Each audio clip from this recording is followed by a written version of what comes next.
여기 본문에 보면은 우매자와 지혜로운 자가 비교되어서 계속 이렇게 진술되고 있습니다. 특별히 지혜자의 마음은 오른쪽에 있고 2절에 보면 우매자의 마음은 왼쪽에 있다라는 말음이 핵심적인 원리가 되겠습니다. 지혜자의 마음은 오른쪽이다. 성경에서 오른쪽은 항상 하나님의 편을 상징하는 용어로 쓰입니다. 우매자의 마음은 왼쪽에 있다. 왼쪽은 항상 세상적인 마음을 말하는 세상적인 편, 또 세상은 어둠의 세력들이 정말 판을 치고 또 그렇게 돌아가기 때문에 사단의 편을 의미하고 있는 것이죠. 오른편은 빛이라면 왼편은 어둠이라고 말할 수가 있고, 오른편은 지혜라면 왼편은 우매한 편을 말할 수가 있습니다. 그래서 이 오른편은 우리 주님께서도 제자들에게 부활 이후에 나타나서 배의 그물을 오른편에 던지라 그렇게 말을. 앞으로 너희들의 인생은 고기 잡는 어부가 아니라 사람 낚는 어부로서 하나님의 편에 서서 하나님의 동역자가 되어서 이제는 하나님의 놀라운 일들을 말하면서 증거하면서 이 복음을 확증하면서 그물을 치라, 그런 의미가 되겠습니다.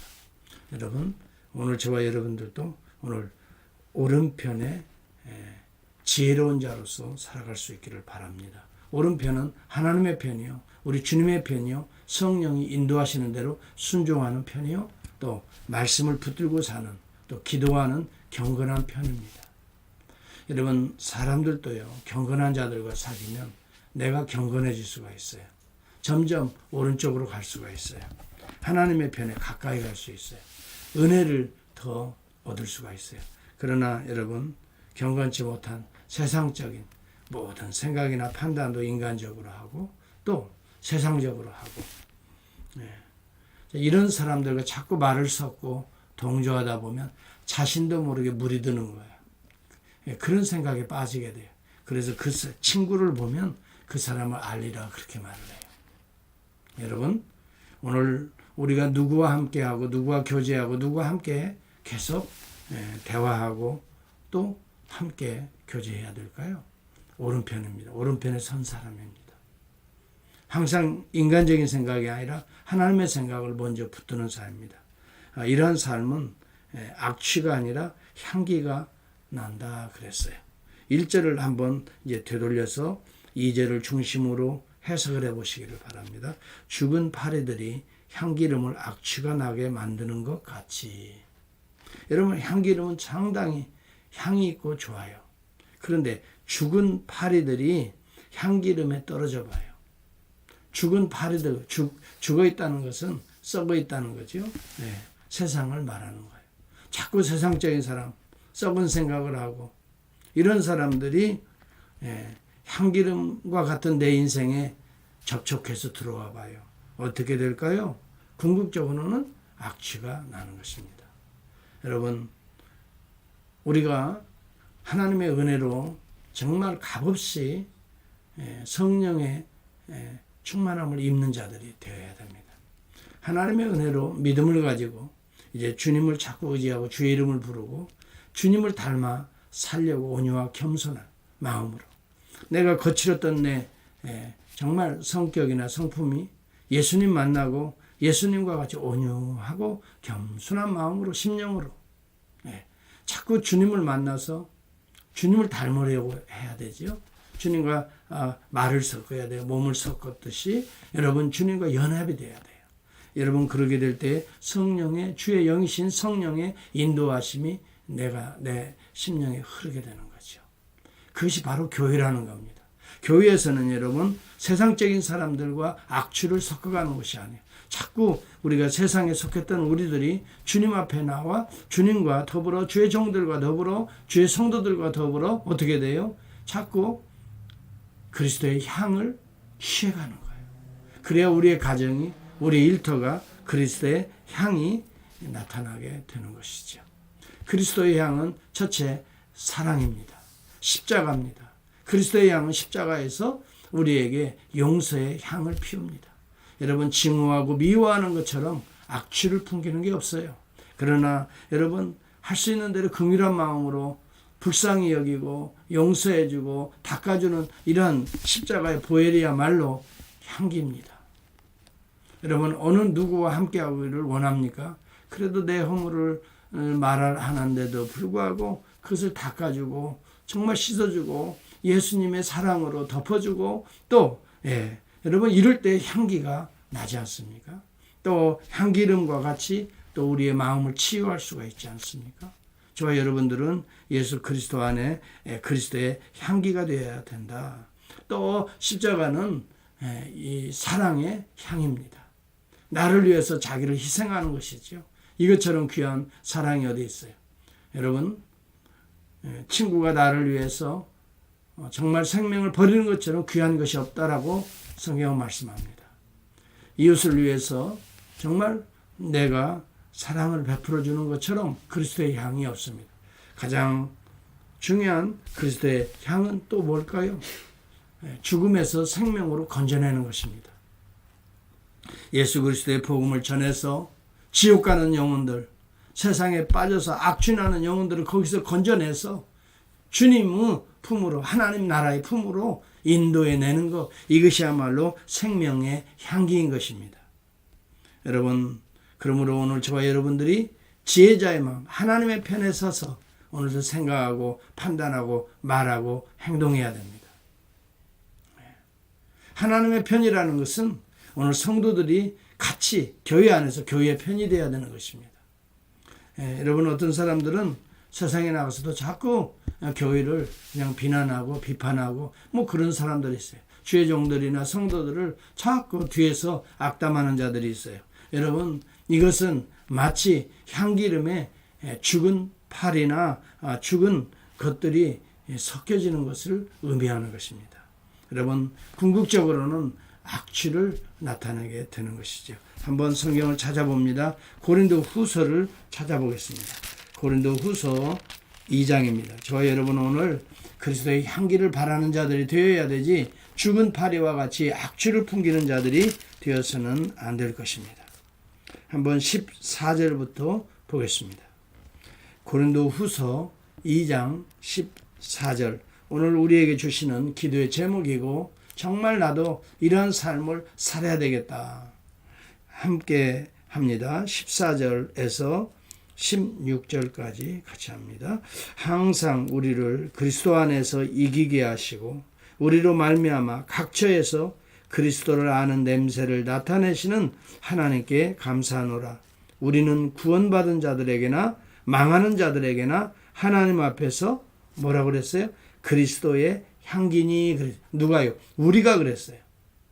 여러분, 예수 그리스도의 십자가와 보혈과 또 예수 그리스도의 부활의 새 생명을 믿고 사는 자들은 그리스도의 향기라 그랬어요. 이 그리스도의 향기는 어떻게 될까요? 16절에 나온 이 사람에게는 사망으로부터 사망에 이르는 냄새요, 저 사람에게는 생명으로부터 생명에 이르는 냄새라. 누가 이 일을 감당하리요? 여러분, 죽은 파리가 향기름에 있는 이 사람은 사망으로부터 사망에 이르는 냄새요. 원래 사망에 있던 자였습니다.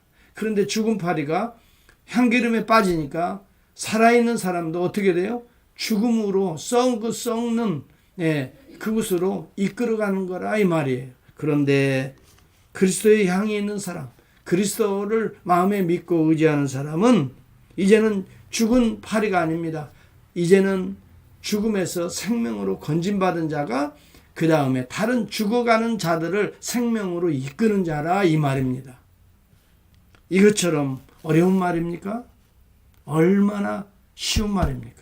이해가 얼마나 쉽게 갑니까?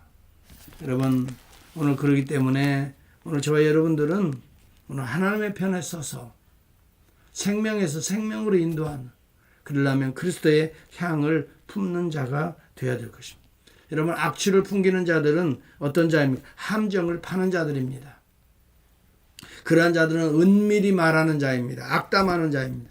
뒤에서 저주하는 자들입니다. 여기 오늘 본문에 나오죠. 8절을 보세요. 함정을 파는 자는 거기에 빠질 것이요, 담을 허는 자는 뱀에게 물리리라. 여러분, 뱀은 사단의 역사입니다. 담을 헌다는 건 교회를 허는 것을 말합니다.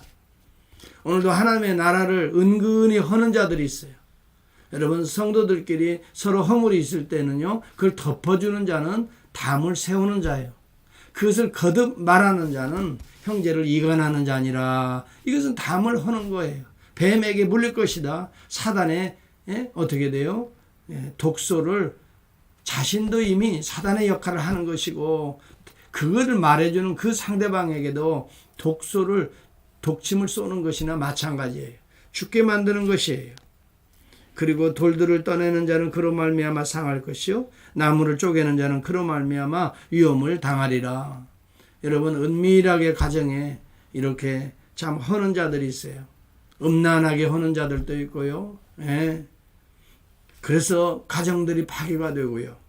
교회도 아주 은밀하게 은근히 비난하며 불평하며 원망하며 쪼개는 자들이 있어요. 나무를 쪼개는 자들과 같이. 여러분, 그런 파편이 눈에 들어간다든지 몸에 박힌다든지 어떻게 되겠어요? 여러분, 우리는 알아야 됩니다. 교회는요, 항상 허물을 덮어주는 자들이 되어야, 그러한 자들이 모여야 돼요. 뱀이 들어와서 자꾸 사이와 사이를 이간하면 여러분들이 영적으로 분별해야 돼요. 아, 이것은 나무를 쪼개는 자이구나. 이것은 돌을 드러내는 자이구나. 이것은 담을 허는 자이구나. 여러분, 이것이 영적 분별력이에요. 빨리 거부해야 돼요. 빨리 뱀은 여러분 잡든지 아니면 몰아내든지 해야 돼요. 그리스도의 이름으로 가정도 마찬가지예요. 벌써 여러분 가정이 은밀하게 여러분 작은 여우를 잡으라 그랬어요. 여우가 들어와서 가정의 화목의 꽃을 따먹어요. 열매를 따먹어요. 이 포도원에 은밀히 두르는 이 작은 여우를 잡으라 그랬어요. 아가서에 보면 진정한 사랑은 작은 여우들이 들어와요. 뱀들이 은근히 소리 없이 우리의 약점을 타고 들어온단 말이에요. 은밀히 잡아요. 잡아서 들어오기 때문에 잡아서 죽이든지 머리를 상하게 하는 것은 그리스도의 복음이에요. 사랑이에요. 십자가예요. 여러분, 그래서 이런 것들은 깨끗이 머리를 상하게 하고 물리치고, 여러분, 악한 자들, 죽은 파리에 악취를 내는 자들은 어떠한 자를 우매한 말을 합니다. 그리고 악담을 합니다. 한번 보시기 바랍니다. 20절에 보면은 심중에라도 왕을 저주하지 말며 침실에서라도 부자를 저주하지 말라. 공중의 새가 그 소리를 전하고 날짐승이 그 일을 전파할 것임이니라. 왕은 권세자들입니다. 그 다음에 부자는 여러분 경제적인 측면에서 이러한 자들이, 부자가 되지 못하는 자들은 항상 부자들을 경멸하고 저주하려고 합니다. 권력이나 권세가 없는 자들은 항상 권력 있는 자들을 은근히 비난하고 조롱하려고 합니다. 그렇게 함으로 인해서 권세자들보다 부자들보다 자기가 더 똑똑하고 자기가 더 유능하다는 걸 드러내 보려고 합니다. 그러나 하나님이 세우시는 종들이라고 하는 걸 기억할 때에 우리는 위에 있는 권세에게도 순종하고 복종하고, 그러므로 세금도 바치고 이래서 나라를 든든하게 하는 맡겨진 사명에 제 몫에 충실하는 여러분, 이런 그리스도인들이 될 수 있기를 축복합니다. 정말 저와 여러분들은 오늘 그리스도의 향기를 바라는 자들이 되어야 됩니다. 죽은 파리가 향기름에 빠져 악취를 내는 것을 상상해 보세요. 얼마나 썩었을까? 얼마나 냄새가 나. 저는 옛날에 그로서리에서 학교 다니면서 미국에 그 필라델피아에서 공부한 적이 있는데요. 그 99센, 여러분 그 퍼퓸을 파는 게 있어요. 흑인들이 되게 좋아하죠. 그런데 그걸 뿌리고 처음에는 향기로워 보여요. 향기가 좀 나요. 그런데요, 조금 지나지 그걸 계속 뿌리거든요. 이분들은. 그분들이 두르기만 해도요, 냄새가 얼마나 나는지. 그래서 또 그걸 또 찾아요. 싸니까. 잠깐 향기를 이렇게 뭐라고 할까요? 자기 몸에 나는 냄새들을 조금 카프라치 하려고 찾지만, 진정한 퍼퓸이 아니기 때문에 가짜 향을 섞어서 만든 화학용품이기 때문에 즉시로 악취로 변합니다. 여러분, 우리의 언어도 마찬가지예요. 향기가 돼야 돼요. 예. 그러려면 우리의 심령이 바뀌어야 되지. 잠깐 99센트 그거 뿌린다고 해서 잠깐 뭐 한다고 해서 우리의 언어 생활이 달라지지 않아요. 우리의 인격이 달라져야 언어도 바뀌어집니다. 오늘 저와 여러분들이 진짜 그리스도의 향기를 나타내려면 내 속에서부터 예수를 모셔야 돼요. 내 속에서 예수님의 인격을 닮으려고 해야 돼요. 우리 주님이 어떻게 생각하시고 말하고 행동하시나? 어떻게 범죄한 자들, 간음한 여인을 대하시나? 너 간음했구나. 돌로 쳐서 죽을 일 했구나. 그럴 줄 알았어. 매번 너 하는 짓 보니까 그 길로 갔어. 여러분, 그렇게 조롱하고 그렇게 비판하고 그렇게 판단하지 않아요. 우리 주님은 돌을 쳐 죽이는 그 주변의 유대인들, 바리새인들, 그들의 심령, 속은 더 썩었거든요. 그들을 향하여 죄 없는 자가 돌로 치라. 한 여인을 죽음에서, 두려움에서, 위협에서 건져주는 거예요. 그리고 나서 여인아, 나도 너를 정죄하지 아니하노니. 여러분, 예수님은 얼마든지 정죄할 수 있는 하나님이셨어요. 판단하고 그를 정말 정죄할 수 있는 권한이 있는 분이지만은 주님은 정죄하지 아니하노니 다시는 그와 같은 일을 행하지 말라. 이 여인이 어디에서 변화가 일어났을까요? 정죄하는 데서, 돌을 든 데서 변화가 일어났을까요? 아니면 예수님과 같이 나도 너를 정죄하지 아니하노니 안아주고, 어디에서 그 여인이 변화가 일어날까요? 다시는 그와 같이 하지 말라. 여러분, 오늘 우리의 삶은 십자가에서 변화가 일어납니다. 그리스도의 향기는 십자가에서 풍겨지는 것입니다. 여기에서 부활의 생명의 꽃이, 향기가 나타나게 되는 것입니다. 오늘 저와 여러분들 이 마음을 가지고 할 수 있는 대로 작은 소소한 일에서부터 한번 보혈을 뿌려볼 수 있기를 바랍니다. 그때 그곳에서 새 생명이, 낙심하거나 절망하거나 원망하거나 어두워진 마음이, 죽음에 있었던 마음이 어디에요? 부활의 새 생명으로, 그 향기로 여러분 살아나게 될 것입니다. 오늘 우리의 심령에 그리스도의 향기를 품고 가는 곳마다 생명의 향기가 되어서 낙심하고 절망하는 자들에게 다시 용기와 힘을 주고 다시 새 소망을 주는, 정말 살려내는 한날이 될 수 있기를 주의 이름으로 축복합니다. 기도하겠습니다.